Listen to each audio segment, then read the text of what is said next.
C'est en septembre 1984 qu'est sorti Le Jour du Soleil Noir, premier tome de la saga avec la croix et les bâtons, là, vous savez. Ah, si. 13 comme 6 plus 7. Voilà, merci. 13.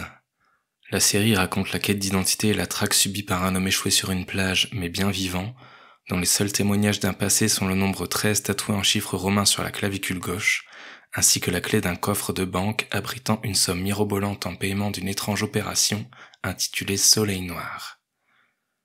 Accusé d'avoir assassiné le président des États-Unis dans le cadre de cette opération, le malheureux amnésique, opportunément rebaptisé 13, se trouve dès lors lancé au cœur d'un jeu de piste dont il est à la fois l'initiateur et le dupe.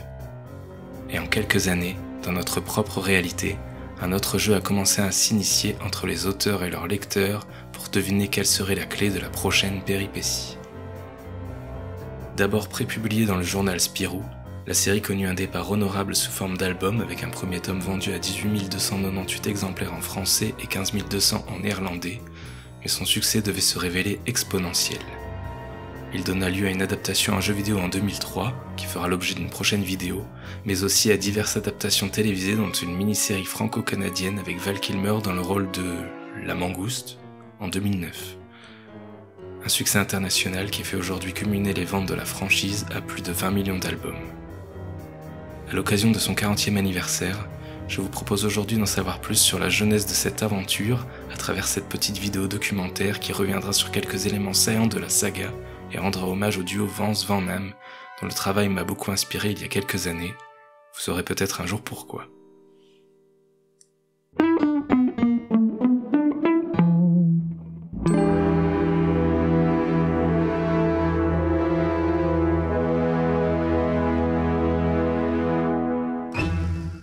À titre personnel, s'il y a une chose qui me plaît vraiment beaucoup dans cette série et que je trouve vraiment particulier à cette série, c'est ce sentiment d'avoir une mécanique vraiment bien huilée qui va à son terme du début à la fin et qui est servie par un côté très immersif du point de vue de l'illustration. Alors c'est vraiment ironique parce que rien n'est programmé quasiment dans 13 et quasiment tout est fortuit.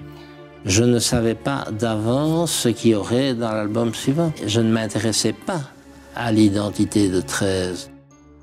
Du point de vue du scénario, d'abord, vous avez l'identité de 13 qu'on a l'impression de découvrir par pelures successives, comme si on pelait un oignon et qui se découvrirait à la fin. Ou alors vous pouvez prendre une autre métaphore, c'est la métaphore de la poupée russe, de la poupée gigogne, dont on découvrirait le dernier élément irréductible dans la dernière BD. En réalité, la vraie métaphore pour caractériser le travail de Van Damme, ce serait plutôt celle des portes qu'il ouvre et qu'il referme. C'est-à-dire, il se sert de son intrigue pour ouvrir certaines portes, il les referme, mais il se ménage toujours une porte de sortie pour avoir un épisode en plus. 13 a commencé par une histoire, et fur et à mesure, Jean a brodé le suivant. Bon, peut-être qu'il avait un fil, un léger fil conducteur, mais c'est fur et à mesure que ça avance, mais fur et à mesure qu'il fait les histoires, il y a de plus en plus de ficelles de sortie qui ne sont pas résolues. Je commence par ce que personne n'imagine ce qui va se passer. Est-ce que c'est possible? Est-ce que c'est faisable? Est-ce qu'il y a moyen de le mettre en place? Quel va être le rebondissement auquel ils ne s'attendent pas, mais qu'ils s'attendent quand même? Et c'était un jeu avec le lecteur, ça a très bien marché jusqu'au bout. De la même façon, vous avez William Vance qui a un dessin très très précis, très réaliste, et on est vraiment immergé dans cette Amérique, on s'y croit et on a vraiment l'impression que le dessinateur a vécu là et qu'il connaît son sujet. L'Amérique qu'on voit là en 13, c'est pas quelqu'un qui a été, puisque moi je n'ai jamais mis le pied. En réalité, Jean Van Damme n'avait aucune idée de l'identité de 13 au moment où il a commencé. Et quant à William Vance, il n'est jamais allé aux États-Unis en fait, il n'est jamais allé en Amérique. Disons que je me fais un Amérique à moi à travers le document que j'ai à ma disposition. Comme par exemple, j'ai un abonnement sur le Geographic Magazine, j'ai encore des autres revues américaines, et alors avec tout cet ensemble, je constitue une documentation très très solide. J'ai découvert cette série à un moment où le tome 12 était déjà sorti, donc j'ai pas eu le temps de cogiter sur toutes les fausses pistes lancées par Van Damme. J'ai pas eu le temps de me poser ces questions. Cela dit, ce qui est amusant dans cette histoire, c'est qu'on se rend compte que la saga 13 est pleine d'heureux hasards. En fait, elle ne vient pas d'une volonté initiale des deux créateurs de travailler sur ce sujet. Et alors, ce qui est marrant, c'est que même la jeunesse du projet vient d'une rencontre quasiment fortuite. Et ça, c'est ce que je vais vous expliquer maintenant. Avant un certain 4 juillet 1978 et l'entremise de Greg, ex-rédacteur en chef du journal Tintin et créateur d'Achille Talon, rien ne prédisposait vraiment Jean Van Damme et William Vance à travailler ensemble. Le premier n'avait quitté son emploi chez Philips que 2 ans auparavant, le 1er avril 1976. J'ai démissionné un 1er avril, je suis parti le 2 avril, j'ai pas eu de parachute doré, je vous rassure, et j'ai commencé à écrire, mais des romans. Parce que mon idée était très simple, c'était écrire un best-seller tous les 3 ans et rien foutre entre les deux. Ça n'a pas marché et donc j'ai continué la bande dessinée. En 1978, il commençait à peine à se faire une place dans le milieu de l'édition, venant de publier en juin le 3e roman de Largo Winch, mais sous forme de roman, tandis que son mythique Torgal, co-créé avec Rosinski, n'existait encore qu'en forme de pré-publication dans le journal Tintin. Quant au second, William Van Cutsem, dit William Vance, sa réputation était largement faite dans le métier. Son style réaliste, fouillé et dynamique, lui faisait déjà office de carte de visite prestigieuse, attachée qu'elle était à des séries aussi variées que qualitatives telles qu'Howard Flynn, Ringo, Bob Moran ou encore Bruno Brasil, scénarisé par Greg sous le pseudonyme Louis Albert. Une série au moins vouée à s'interrompre, car, mandaté par Georges Dargaud, le fondateur des éditions Dargaud, pour diriger Dargaud Publishing International à New York, Greg allait devoir laisser tomber la majorité de ses séries. Mais le jour de l'indépendance américaine de 1978, où un cocktail d'adieu était organisé pour lui au siège de Dargaud Benelux, lui vint une idée qui reçut l'assentiment de William Vance, proposer à Jean Van Damme sa place vacante pour Bruno Brasil. Les auteurs furent ainsi mis en relation, un accord oral trouvé, mais il manquait un dernier ingrédient à l'élaboration d'un Bruno Brasil nouvelle recette. Greg était parti aux États-Unis pour essayer de relancer la bande dessinée belge aux États-Unis. Ça n'a pas marché, c'est une autre histoire. Mais pour reprendre Bruno Brasil, il nous fallait un document écrit. Et il ne nous a jamais envoyé de document écrit. L'année 1979 venue, Vance s'expatria dans le pays d'origine de sa femme, Petra Correa, devenue Petra Van Cutsem. Plus exactement, il s'installa dans la ville de Santander, ce qui n'indiqua pas en rien son travail puisque... Comme j'avais la facilité de dessiner et que le dessin se peut envoyer par la poste, il n'y a pas eu de problème. Aussi, d'un autre côté, j'ai su me mettre dans le décor d'un de mes personnages, entre autres Ramiro.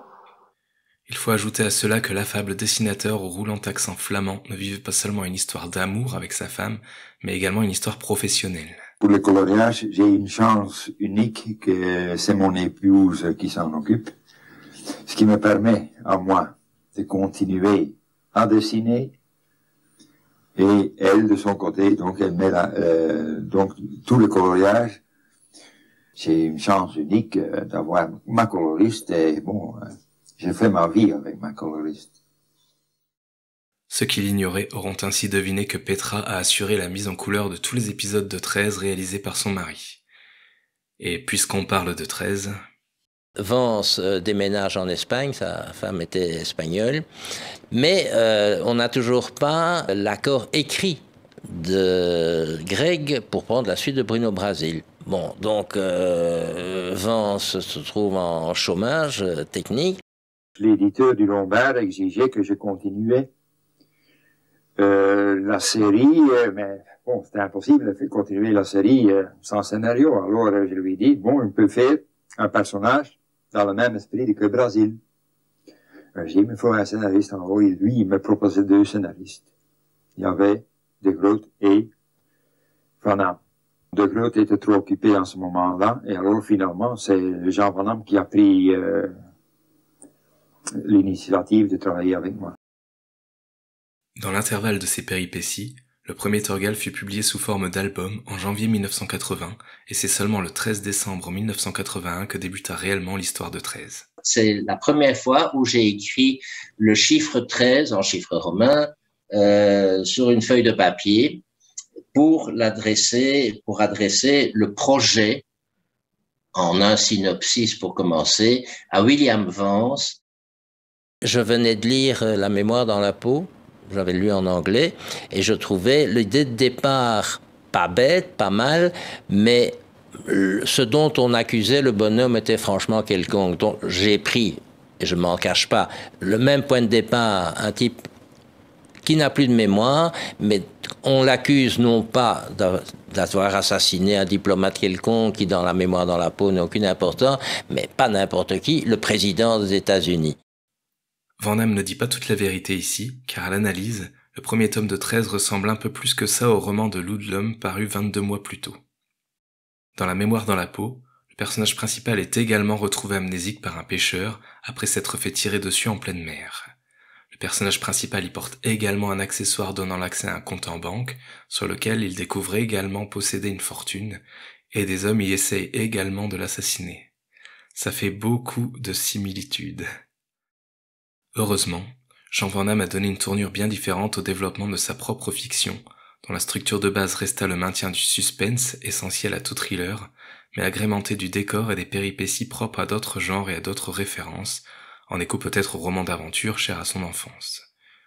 Le cas peut faire penser à Jimmy Page qui, parti de quelques notes de l'instrumental Taurus du groupe Spirit, a tellement étoffé son Stairway to Heaven qu'il en a noué le plagiat qu'on aurait pu lui intenter. Les détracteurs détracteront bien sûr, mais dès le tome 2, 13 se distingua en tout point de La mémoire dans la peau. Le premier scénario de sa nouvelle série en main, William Vance put enfin se remettre au travail.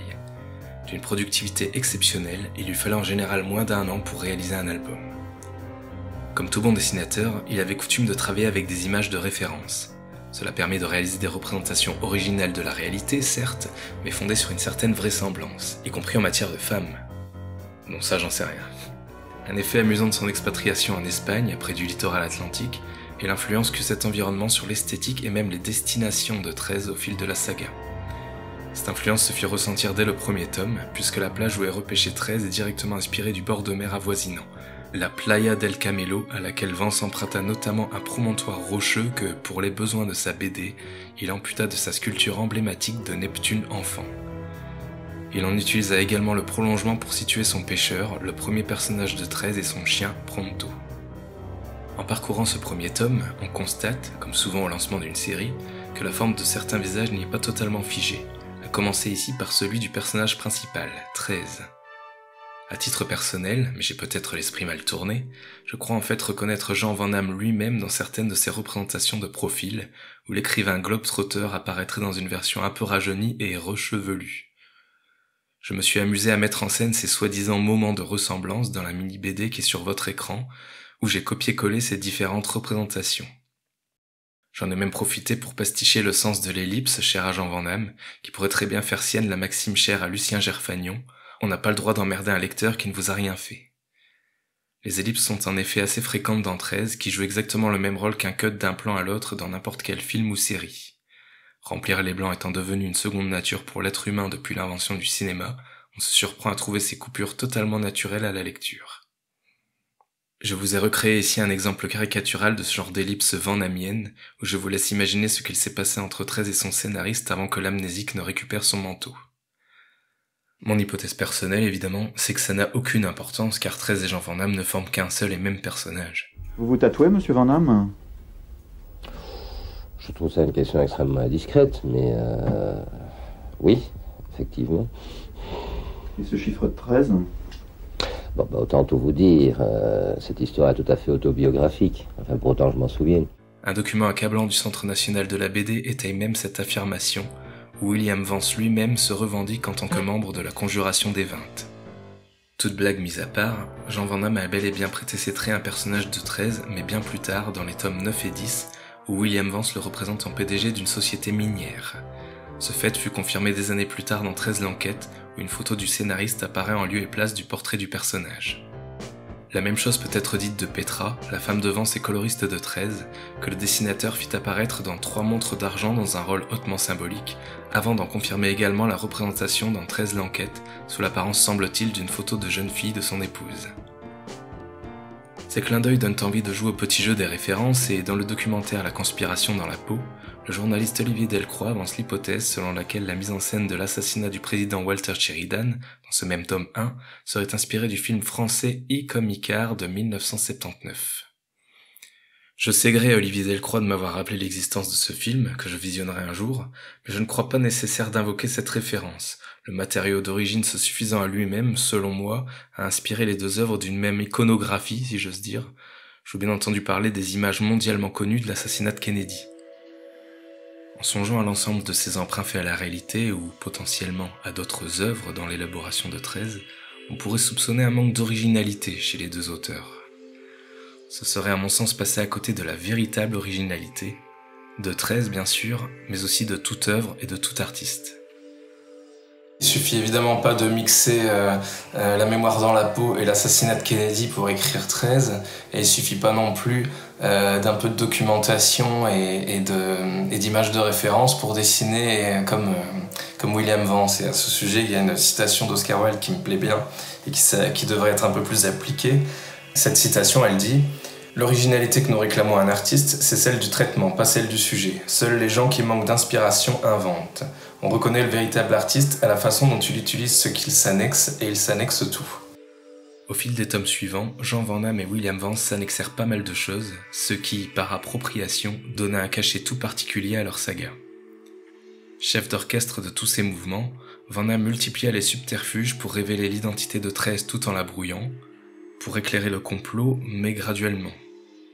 Chirurgie esthétique, faux dossier, identité de couverture, mort simulée, crime maquillé, enquête officielle, contre-enquête officieuse, tueur professionnel, chantage, toutes les ficelles du roman d'espionnage y sont passées, et ça reste aujourd'hui encore un régal pour les lecteurs qui retrouvent là ce qu'ils sont venus chercher, un thriller dans les règles de l'art avec lequel jouer. D'épisode en épisode, 3 points forts placèrent à mon sens 13 au-dessus de la mêlée. La maîtrise du découpage de Jean Van Damme, qui sait parfaitement distinguer une chronologie d'un scénario et distiller ses informations avec rythme et efficacité. La variété des situations proposées par l'intrigue, qui la distingue d'un thriller classique. Et enfin, le ton unique conféré à la narration par le sens de la formule propre au scénariste. S'agissant des variétés de situations proposées par l'intrigue, il faut rendre justice à l'ingéniosité de William Vance qui, pour faire voyager 13, sut là encore profiter de son implantation en Espagne, mais pour y recomposer un morceau d'Amérique latine. Je regarde assez attentivement le trafic et je constate qu'il y a pas mal de vieux camions américains ici et tout ça. Alors j'ai pris quelques photos en question. Alors aussi, il y a certains coins qui peuvent, coins même de maisons, de bars ou quoi que ce soit, qui peuvent faire partie de n'importe quel pays de l'Amérique centrale. Avec quelques petites modifications de ma part, je vais arriver avec un résultat assez bien. Je n'aurais plus qu'à dire qu'à William, tu te souviens, voilà, telle photo, eh bien, il faudrait qu'il se passe quelque chose devant tel bâtiment, dans tel parc. Ça va nous faciliter énormément les choses et ça donnera davantage une impression de vécu à l'histoire. Concernant le ton unique de la série, c'est un aspect qui aura sûrement échappé aux non-lecteurs, la publicité ne s'appuyant jamais sur des dialogues savoureux, mais il est indéniable que les réparties laconiques et l'humour pince sans rire particulier aux scénaristes sont indissociables de 13. Cet aspect, de manière moins pardonnable, aura également échappé au réalisateur américain de 13, la série par exemple, dont l'adaptation s'apparente à l'ersatz de n'importe quel film d'espionnage moyen, sans subtilité ni charme. Mais pour revenir un peu plus en détail sur les qualités particulières à la série, je vous propose maintenant d'en passer en revue les 12 premiers épisodes, et aux allergiques aux spoilers de passer leur tour, puisque je dévoilerai des éléments qui, aux yeux des sensibilités les plus fragiles, peuvent être considérés gâcheuses de suspense. Dès le 2e tome, Là où va l'Indien, 13 est entraîné sur une toute autre piste que Jason Bourne, puisqu'il y cherche à rejoindre sa présumée femme, par agrandissement d'une photo retrouvée sur le corps d'un tueur dans le jour du soleil noir. Mais le véritable fait saillant de ce 2e épisode, c'est sans doute l'apparition de Ben Carrington et du Major Jones, respectivement général et aide de camp, qui constitueront dès lors 2 soutiens indéfectibles de 13 et des figures indéboulonnables de la saga. Fait amusant, si Ben Carrington figurait probablement dès le départ parmi le casting des personnages principaux de 13 dans l'esprit de Jean Van Damme, ce n'était pas le cas de Jones, qui se taillait à cette place grâce au talent du dessinateur. Deuxième épisode, Jones apparaît et est chargé quelque part par son patron, qui est un général, de faire parler ce personnage, et Jones a été parfaitement réussi par William. Alors quand un personnage est réussi, ben on a envie de le garder. En général, c'est comme ça que ça marche. Vous faites un personnage, je vais dire secondaire, vous ne savez pas quel est son futur, et puis quand le dessinateur qui était inspiré le réussit bien, et vous vous dites, ah, celui-là, j'ai envie de le réutiliser. Par contre, s'il le rate, celui-là, il vit pas longtemps. De l'aveu même de William Vance dans une interview pour la Libre Belgique du 7 novembre 2005, le physique de Jones a été inspiré par celui de Whitney Houston, comme on le constate mieux sur ces images parues 2 ans après la BD. On apprend aussi dans cette interview que le général Carrington est inspiré de l'acteur Lee Marvin, ce qui ne vous surprendra pas au vu de cette photo, et... Ah oui, il a aussi inspiré le physique de la sœur de Ben Carrington, évidemment, Amalia. Et pour être tout à fait complet, le personnage de Whittaker, qui est apparu en 1997 dans le tome 12, Le Jugement, a quant à lui été inspiré par Colin Powell, alors chef d'état-major des armées des États-Unis. Je ne peux pas vous raconter la chute de ce tome 2, mais mangez-en, c'est très bon. Dans l'album suivant, Toutes les larmes de l'enfer, 13 se retrouve enfermé dans un hôpital psychiatrique à cause d'un infernal concours de circonstances, ce qui incorpore à la série une dimension d'angoisse paradoxalement rafraîchissante.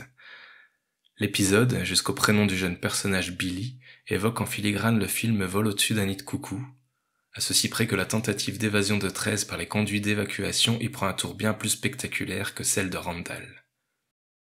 L'album s'écoula à 31 000 exemplaires en 2 mois et peut être considéré comme le commencement du très grand succès pour la série. Il n'y a pas de doute, le chiffre 13 porte bonheur aux 2 auteurs. Dans la continuité géniale de l'album précédent, Spads tisse à lui tout seul la majorité des enjeux narratifs des 8 prochains albums de la saga. L'existence d'une contre-enquête sur l'assassinat du président Sheridan y est enfin éclaircie, et un important personnage y signe sa première apparition, l'attachante et courageuse Betty Barnowski. C'est l'un des tout meilleurs albums de 13. Idem pour Rouge Total, qui narre les dernières manœuvres initiées par la Conjuration des 20, dont 13 est présumé faire partie au début de la saga à cause de son tatouage, pour s'emparer du pouvoir aux États-Unis par coup d'état militaire. C'est un épisode très dense, haletant, au terme duquel est révélée l'identité de 19 conjurés. Étonnamment, la dernière case de cet album n'est pas ponctuée par le traditionnel fin de l'épisode présent depuis le jour du soleil noir, mais par un laconique et péremptoire fin qui n'apparaîtra plus jamais ensuite. On peut y voir une première tentation pour Van Damme de mettre un terme à sa saga dès 1988. Les lecteurs les moins convaincus pourront faire escale ici, mais ils y perdraient beaucoup car on ne connaît alors toujours pas la véritable identité de 13, ni celle du numéro 1 de la conspiration. Le dossier Jason Fly et la nuit du 3 août forment en quelque sorte un diptyque, comme Jean Van Damme aimait tant en écrire lorsqu'il travaillait sur l'Argo Winch. Ces épisodes, plus intimistes et locaux, révèlent provisoirement l'identité de 13 et quelle fut son enfance, ce qui en fait des jalons précieux de la saga.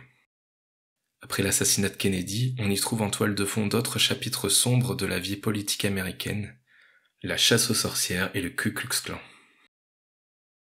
Comme son nom l'indique, l'épisode 13 contre 1 permet quant à lui de faire enfin la lumière sur le numéro 1 de la Conjuration des 20. On y retrouve avec plaisir la plupart des personnages principaux, avec un contexte et des enjeux proches de ceux initiaux. Il s'agit pour moi d'un petit classique.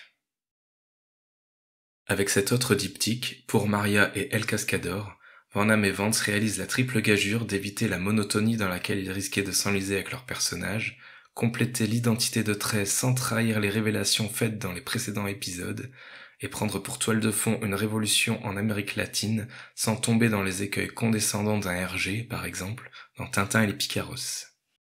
Notamment, le concept de révolution colorée est exemplifié ici sans la moindre ambiguïté, ce qui, entre parenthèses, peut rester utile de nos jours à l'interprétation de certains faits géopolitiques, les armines d'or mais corruptrices n'étant pas les moins dévastatrices. William Vance en profite pour recycler une autre beauté de son environnement immédiat, le grand casino d'El Sardinero, pour en faire le palais présidentiel du pays imaginaire conçu par son scénariste, le Costa Verde. Quant à Jean Van Damme, il crée à cette occasion les personnages de Padre Loco ou du Marquis de Prézo, dont la personnalité haute en couleur et la spontanéité enrichissent encore la palette des personnalités en présence. De très bons crus. Épisode atypique, 3 montres d'argent développent les ascendances de 13 à travers des flashbacks ancrés dans des atmosphères western et années 30, qui tranchent avec l'esthétique ordinaire de la saga. Cet épisode est aussi le plus long de la série, avec 6 pages en trop par rapport au format habituel à cause de William Vance, qui lassé du découpage de Jean Van Damme, dont les dialogues laissaient d'après lui trop peu de place au dessin, n'en a fait ici qu'à sa tête. J'en profite pour glisser une autre anecdote concernant le dessinateur. Vance avait coutume de pré-remplir les cases de ses planches avec les dialogues, afin de connaître l'espace restant pour ses dessins. Seulement, il ne relisait pas toujours les dialogues en question, ce qui faisait place en de rares occasions à de petites erreurs, comme ces flocons de neige qu'on voit encore tomber alors qu'il est écrit dans la case précédente. Heureusement qu'il a cessé de neiger. Un très bon épisode nonobstant. Le 12e album, Le Jugement, aurait pu clore la saga sur un feu d'artifice. Son scénario est une espèce de fantasme de fan car on y voit briller tous les héros et le sort des principaux antagonistes y est réglé. Mention spéciale à Ben Carrington, dont le panache un peu suicidaire permet d'étaler à la face du monde tous les mensonges dont l'opinion publique est abreuvée depuis l'assassinat du président Sheridan. Malheureusement, ou heureusement selon les points de vue, 13 parvient à s'y remettre tout seul dans le pétrin à l'avant-dernière page, la fameuse porte laissée ouverte par Van Damme pour se permettre, ou permettre à son éditeur, de pérenniser la série. Libre au lecteur de le suivre ou d'en rester là. Pour ce qui me concerne, j'étais encore bêtement suspendu à l'énigme irrésolue des 3 montres d'argent, donc je n'étais pas mécontent que l'histoire continue, mais rétrospectivement, les tomes 14 à 19 me paraissent une complication superflue d'une histoire se suffisante à elle-même. Van Damme n'était peut-être pas loin de penser la même chose car, dans son autobibliographie de 2015, Mémoire d'écriture, il reconnaît avoir connu un coup de mou après la parution de cet album et avoir eu l'impression d'être arrivé au bout du suspense. Ce qui serait très beau, c'est les 13 épisodes, mais je crois qu'il y en aura plus. Et en effet, 13 était déjà immortel et le scénariste allait rempiler pour 6 épisodes encore avec son dessinateur. Le 13e épisode de 13 se devait d'être particulier. Pour marquer le coup, les auteurs décidèrent de réaliser une sorte de hors-série récapitulatif. Livre illustré plutôt que pure bande dessinée, le résultat est une véritable bible de la conspiration des 20, où toutes les informations savamment distillées par les scénarios de Van Damme au fil des tomes précédents se retrouvent mises à plat dossier par dossier, présentant l'ensemble des mystères de la saga sous une clarté inédite, à commencer par l'assassinat du président Sheridan, le projet de coup d'État et l'identité des conjurés. Dans la forme, des images d'archives réelles s'y mêlent à des portraits de personnages sur le mode du Who is Who et à des passages de BD plus classiques, ce qui confère au récit un semblant de crédibilité historique. Cette volonté d'entremêler fiction et réalité est encore renforcée par la mise en abîme opérée par les auteurs, qui ont décidé d'attribuer ce long travail de synthèse à 2 personnages journalistes au profil de lanceurs d'alerte. C'est même ce qui donne son titre à la publication, 13 l'enquête. C'est leur enquête qu'on est invité à parcourir. Et en exclusivité, puisque dans le fil rouge qui nous est proposé, ils n'ont pas encore eu le temps d'en soumettre une version correcte au rédacteur en chef du journal pour lequel ils travaillent, le New York Daily. Dès les premières pages, on apprend que leur découverte brûlante leur valent d'être traqués par des tueurs professionnels et que l'un d'eux en a fait les frais, dont l'assassinat a été maquillé en suicide. On comprend d'emblée que pour le journaliste survivant, tout l'enjeu sera de parvenir à leur échapper et, en parallèle, de parvenir à convaincre son rédacteur en chef de publier l'ensemble de leurs révélations qu'il lui expédie. Ce fil rouge est discret, assez simple, donc ne m'en veuillez pas de le spoiler ici, sinon passez vite au chapitre suivant. Le rédacteur en chef du New York Daily entre en contact avec le président du groupe de presse possédant son journal, auquel il fait parvenir l'enquête. Ce dernier lui oppose une fin de non-recevoir au prétexte d'un manque de preuves. Il ne croit pas non plus que le journaliste faussement suicidé ait été assassiné. Après avoir échappé dans un premier temps aux tueurs qui sont à ses trousses, l'autre auteur de l'enquête se fait tuer à son tour. Finalement, le rédacteur en chef en informe le président du groupe possédant son journal et termine son message par la phrase suivante : « Il va de soi que son enquête ne sera pas publiée ». Un aspect amusant de ce livre, c'est qu'à cause de toutes les photos intégrées à la mise en page et même à quelques cases de BD, je m'y suis rendu compte de l'amalgame parfois problématique qui a cours dans 13 entre fiction et réalité. Par exemple, le portrait de la mangouste y donne lieu à une comparaison avec le terroriste Carlos, bien connu en France. Aussi, on y prête au frère cadet du président Sheridan des relations avec les actrices Julia Roberts, Sharon Stone et Brigitte Nielsen. C'est d'autant plus étonnant que, par ailleurs dans ce livre, Van Damme prend la peine de détourner d'autres références connues du grand public comme le feuilleton Amour, gloire et beauté, devenu Amour, argent et volupté, page 42. En vérité, cet empiètement de la fiction sur la réalité a toujours été présent dans la série, comme dans Rouge Total, où le président Galbraith se voit rassuré sur le fait qu'il connaîtra ni plus ni moins le même destin que le président Sheridan, Kennedy ou Lincoln, ou dans Jason Fly, où le fils Rigby compare l'affaire Mount Rose à l'affaire Dreyfus.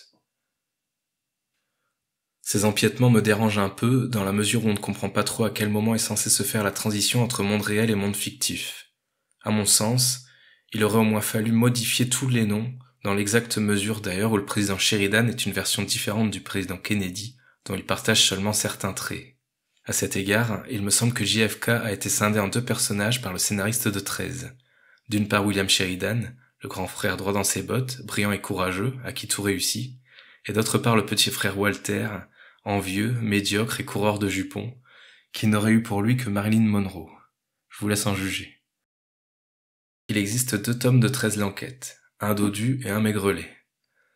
Le dodu, c'est celui dont je viens de vous parler, qui date de septembre 1999 et qui récapitule les 12 premiers épisodes. Le maigrelet, c'est celui qui est sorti en novembre 2018 et qui récapitule les épisodes 13 à 19. J'ai bien compris que l'intention éditoriale était de faire du numéro 13 un tome spécial, une espèce de pierre angulaire de la série. Ça fait sens à la fois d'un point de vue marketing et du rangement dans la bibliothèque. Si vous êtes fan de 13, vous trouverez pratique d'avoir la synthèse complète, rassemblée à portée de main. Mais en dehors du fait que je ne vous conseille surtout pas de lire ces 2 enquêtes à la suite si vous découvrez 13, je trouve ce projet assez emblématique d'un regret qu'a plusieurs fois exprimé Jean Van Damme en interview. Ce regret, c'est celui de... je lui laisse le dire. Je n'ai pas du tout, en écrivant 13, l'impression de faire de la politique fiction. Je regrette d'ailleurs, a posteriori, de ne pas avoir accentué davantage le côté vu du côté politique. C'était en 2014 dans le documentaire La conspiration dans la peau. Si par politique fiction, Van Damme entendait politique politicienne, je comprends. En revanche, s'il entendait enjeu de pouvoir, je trouve qu'au contraire, 13 a longtemps eu une dimension politique très forte qui dépassait de loin les clivages partisans. Van Damme est revenu au moins 2 fois sur ce regret. Pour Planète BD d'abord en 2017. Si je devais recommencer 13 maintenant, je sais ce que j'y ajouterais, mais bon, je ne le fais plus, donc j'y ajouterais la dimension politique que j'ai un peu négligée dans l'histoire. Et il l'a encore réaffirmé cette année, dans le numéro spécial qu'a consacré le magazine Spirou aux 40 ans de 13, où il dit regretter ne pas avoir plus accentué la partie politique de la série avec une description des jeux de pouvoir. Il faut reconnaître qu'à compter du 14e tome de 13, la dimension politique de la saga s'est nettement infléchie au profit d'une trame de thriller plus classique, qui n'est pas inintéressante mais inévitablement moins haletante que le démantèlement d'un complot d'échelle nationale impliquant mafia et tueurs professionnels, dont le but est d'instaurer une dictature militaire.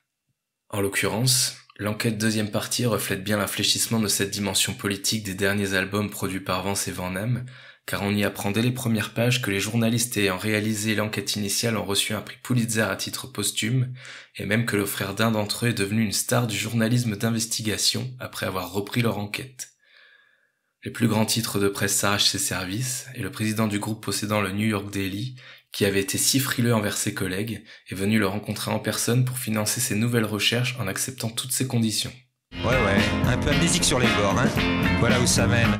Dans le contexte d'une fiction à complot comme 13, où tout l'écosystème politico-médiatique est connivant et corrompu, c'est ce qui a permis toutes ces péripéties extraordinaires qui ont semé d'embûches le parcours de 13, ce dénouement optimiste me laisse assez perplexe. Tout au long des 12 premiers tomes, le scénario de Jean Van Damme n'avait cessé d'illustrer une collusion entre la presse et le pouvoir. Dès que la mafia aux commandes était concernée de près ou de loin, les faits étaient présentés de façon totalement déformée. Par exemple, dans l'épisode 13 contre 1, où le journal avait oublié de mentionner la tueuse de la mangouste après que 13 avait failli se faire tuer dans un hôpital. Les exemples de ce genre abondent au cours de la série. Et quand je parle de mafia, c'est littéral, car on est dans un univers où la paix des quartiers est négociée contre un poste de ministre de la Justice à un procureur familialement lié à la mafia. Ce n'est pas pour rien si dans la première partie de 13 l'enquête, publiée 19 ans plus tôt, il y avait eu un propriétaire de groupe de presse et le président d'une chaîne de télé parmi les 20 conspirateurs. En préparation d'un pouvoir total, il faut conditionner l'opinion publique, faire la campagne marketing rendant désirable le nouveau mode de gouvernance. C'est un phénomène exploité à échelle industrielle dans notre propre réalité depuis les années 20, où Edward Bernays avait été sollicité par Lucky Strike pour vendre des cigarettes aux femmes, soit 50% de clients potentiels qui leur échappaient et qui leur avaient présenté les cigarettes comme des torches de la liberté. À sa décharge, Van Damme n'a pas l'air d'accorder un grand poids politique au prix Pulitzer. Dans le 7e tome de 13, La nuit du 3 août, il en octroie 2 à un personnage de journaliste âgé de moins de 35 ans dont la vie se termine mal, certes, mais qui a bel et bien été récompensé pour son courage politique. Je ne suis pas loin d'en conclure que même dans un univers corrompu, accorder un prix Pulitzer, ça ne mange pas de pain. Il faut dire aussi que le fait dont s'inspire Van Damme dans les 13 l'enquête, c'est le scandale du Watergate qui a fait tomber le président Nixon en 1974, pour lequel 2 journalistes d'investigation ont reçu ce même prix Pulitzer. Aujourd'hui encore, l'affaire est souvent citée en exemple de triomphe du journalisme d'investigation sur le secret d'État, ou faudrait-il dire du mensonge d'État. Et ce que tu vas faire, c'est que tu vas te déguiser. Ce que je vais faire, déguiser. Et t'as tout compris? Oui, mais mon téléphone, il marche pas. Et tu vas te déguiser comment? Ah, je sais pas encore. Je suis pour l'exception dans la fiction, je trouve ça beau et édifiant pour le spectateur. Ce qu'on veut voir dans une fiction, ce sont des belles femmes, des hommes beaux, du panache, des personnalités exceptionnelles, des événements extraordinaires. Ça élève l'âme, ça vous abstrait d'un quotidien trop banal, d'une médiocrité morale souvent désespérante. Et tu te crois le meilleur journaliste du monde, mais c'est incroyable ça. Meilleur journaliste du monde, incroyable ça. Bon, maintenant t'arrêtes. C'est d'ailleurs pour ça que j'adore le tome 12 de 13, triomphe de la vérité sur le mensonge, de l'audace sur le calcul. Mais je regrette un peu la dilution de cet arrière-plan politique dangereux et paranoïaque qui était tellement prégnant dans les premiers épisodes, car c'est ce qui en faisait le sel et la tension. Point aveugle de mon raisonnement peut-être, un événement déterminant de notre époque est survenu entre la réalisation des 12 premiers épisodes de 13 et les suivants, le 11 septembre 2001, depuis lequel la situation géopolitique internationale n'a fait que se dégrader, ce qui n'a probablement pas encouragé Jean Van Damme à poursuivre sur un terrain aussi glissant. En 1981, soit 18 ans après les faits, il avait pu s'amuser à imaginer une histoire de complot où les commanditaires de l'assassinat de Sheridan avaient tué le tueur, de sorte que personne ne remonte jusqu'à leurs traces ni ne lève le lièvre de leur projet dictatorial. Mais force est de constater que 23 ans après le 11 septembre, on ne veut même pas envisager quelle pourrait être la réinterprétation de l'attentat des Tours Jumelles par un scénariste à l'imaginaire également machiavélique.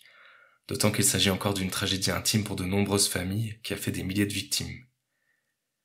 Et n'évoquons même pas l'actualité récente qui est entrée dans un télescopage surréaliste avec l'écriture de cette vidéo. Les postures politiques se sont toutes extrémisées et avec les réseaux, les conséquences d'une simple parole sont devenues beaucoup trop dangereuses pour qu'un scénariste puisse sereinement s'appuyer sur de tels événements. Son intention fut-elle de créer un divertissement dérisoire, une réflexion géopolitique ou Dieu sait quelle élucubration onirique. En dehors de ces considérations peu amènes, pour revenir à nos moutons, j'ai malheureusement trouvé ce 2e volet de 13 l'enquête assez maladroitement écrit sur un plan formel, y compris ses dialogues, comme si le livre était signé Jean Van Damme, mais écrit par quelqu'un d'autre. Mais on sait que William Vance est mort cette année-là, et je ne sais pas dans quel état était son scénariste. Il faut dire aussi qu'on ne peut pas être excellent tout le temps. Bref, c'est simplement un fait qui m'a étonné et que je signale. Bien sûr, l'histoire ne s'est pas arrêtée là, et grâce à la volonté du directeur éditorial Yves Schlierf, mais aussi celle des 2 auteurs, qui ne voulaient pas voir leurs personnages mourir avec eux, d'autres auteurs ont repris le flambeau avec un nouveau cycle narratif et la série dérivée des 13 mystéries, composée de biographies de personnages secondaires qui, de façon amusante, s'apparentent un peu à un développement des mini-histoires déjà présentes dans les 13 l'enquête. Pour ma part, je reste néanmoins attaché au duo Jean Van Damme et William Vance, et même à leur trio avec Petra. Je ne pense pas trahir la vérité en disant que la complicité entre Van Damme et Vance a été plus professionnelle que personnelle dans un premier temps, mais qu'un respect réciproque et une vraie amitié se sont consolidés entre eux au fil des années, comme on peut le deviner sur ces images filmées à l'occasion de la cérémonie où William Vance a été fait citoyen d'honneur de Bruxelles, par exemple. Tu as déserté, tu es parti en Espagne, tu es... Et je ne sais pas par quel piston, par quelle combine, il a réussi à se faire nommer citoyen d'honneur. Là, par ça, je suis très content pour lui. Donc maintenant, je plaisante. Évidemment, ceci est quelque chose de sérieux. Donc, alors, je retire tout ce que j'ai dit. Je suis très content pour William. Et William est le garçon le plus honnête que je connaisse dans la profession. Je crois que Vance a été l'homme qu'il semblait être, quelqu'un d'assez réservé et solitaire, par contraste avec un Jean Van Damme sans doute plus disposé par nature à donner le change aux médias, Mais je crois qu'ils se sont tous les deux reconnus en tant qu'êtres exceptionnels, et c'est ce que je trouve touchant dans la part humaine de l'histoire de 13. J'ai eu un énorme plaisir de travailler avec lui, et de travailler pour lui en fait. Je me sens assez triste à la pensée que William Vance ait dû interrompre son travail sur 13 à cause de la maladie de Parkinson en 2010. Même si je ne souhaite cette maladie à personne, ça paraît vraiment une cruauté supplémentaire pour un dessinateur tel que lui. Je pouvais encore dessiner, mais prenait trop de temps. Ça fait maintenant plus de 6 ans que William Vance a rejoint les Étoiles. Sa femme l'a rejoint cette année. J'espère avoir rendu un juste hommage à son travail sur 13 à travers cette vidéo, ainsi bien sûr qu'au travail de Jean Van Damme. Et je vous dis à très bientôt pour la prochaine vidéo sur cette saga, qui portera sur son adaptation en jeu vidéo.